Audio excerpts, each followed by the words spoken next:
In this training session, we're going to continue with recurring charges and how to run the charges.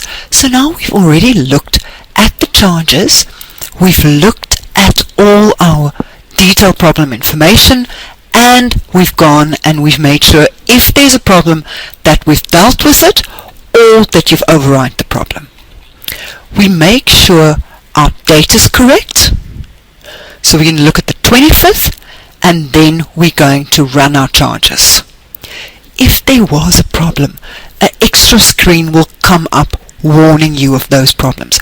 In our case, we've dealt with all the problems, so it processed all the charges.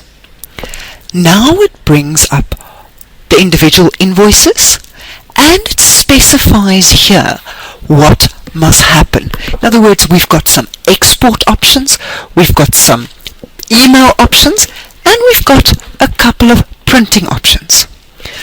So now we can create a filter here, we can look at flash reports if we needed to, we can export this data into any format you like, or you can now do the actions. So if we click on actions, we can say, okay, all the actions, in other words, export all the files, email all the files, or print all the files, or just export.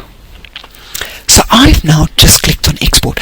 Now it's going to individually export every single file. Then it will come up saying the operation's complete. I can click on OK. We can also say that if we want to print documents, we can specify to which printer you would like to print them. And after you've processed all your transactions, you have exported all of them, you've emailed all of them, you've printed all of them, then you can close your charge. It tells us here that are you sure everything is correct?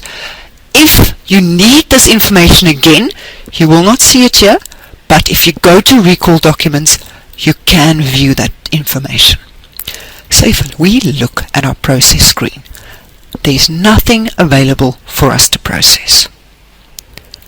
And that concludes how to process recurring charges.